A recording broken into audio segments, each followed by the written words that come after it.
গরিবের মেয়ে ভাই, ভাগ্যটা অনেকটাই খারাপ ভাই। কখনো ইচ্ছা আসা ছিল না যে এরকম ভাগ্য হতো স্বামীর ঘরে যে করবো, সেই রকম ভাগ্য লোকের বাসায় কাজ করে করতে হয়। কারণ নিজের একটা বড় ভাই নাই যে সংসারটা চালাইবে। এখন বাবার বড় মেয়ে আমি, কারণ আমি তাদের সংসারটা চালাই, কারণ সৎমা করে অনেক কষ্ট হয়। ছোট ভাই সে তো কি করবে। কারণ ভাই এখন যে আমার কষ্টটুকু বুঝে সবকিছু মেনে যে আমার পাশে থাকবে, সে যে এরকমই হোক, তার স্ত্রী মারা যাক অথবা চলে যাক তাতে।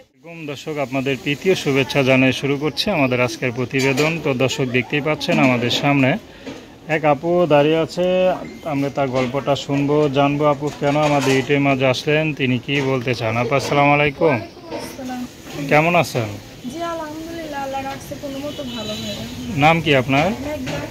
খুব সুন্দর নাম। মেঘলা আপু, কি জন্য আসলেন ইউটিউবে? ভাই আসছে অনেক কষ্ট করে, কারণ কখনো ইচ্ছা ছিল না যে প্রতিবেদন আসবো। কারণ সবাই ভাই আশা বসে দিয়ে চলে যায়, পাশে কেউ থাকে না। কোনো প্রতিবেদন আবারও আসতে হবে, কখনো ইচ্ছা ছিল না যে তো বারবার প্রতিবেদন আসে।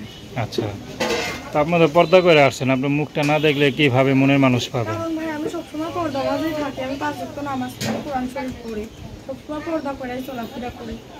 আচ্ছা আচ্ছা, পড়াশোনা কত দূর করছেন? পড়াশোনা করছি ক্লাস 4 পর্যন্ত। পরিবারে কে কে আছে? পরিবারে সৎ মা আছে, নিজের একটা ছোট ভাই আছে, বাবা আছে অসুস্থ, অনেক কষ্ট, তাদেরকে নিয়ে আসছি ভাইয়া।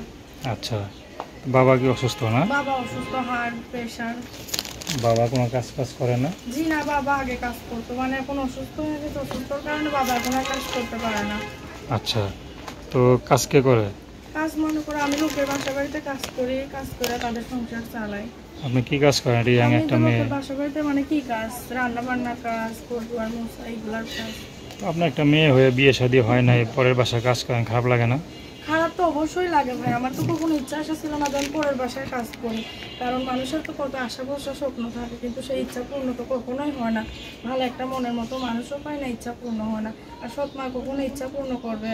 কখনোই করবে না। আচ্ছা, তো আপনাদের কীভাবে যোগাযোগ করবে? আমার ফোন নাম্বার আছে, ফোন নাম্বারে যোগাযোগ করবে। নাম কি বললেন? মেঘলা আক্তার। তো দর্শক, তার নাম্বারটা হচ্ছে 01324911108 নাম্বারটা আবারও বলছি 01324911108।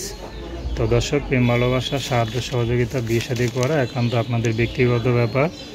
আসুন আমরা 5 ওয়াক্ত নামাজ পড়ি, সর্বদা দেশের সেবা করি। আসসালামু আলাইকুম।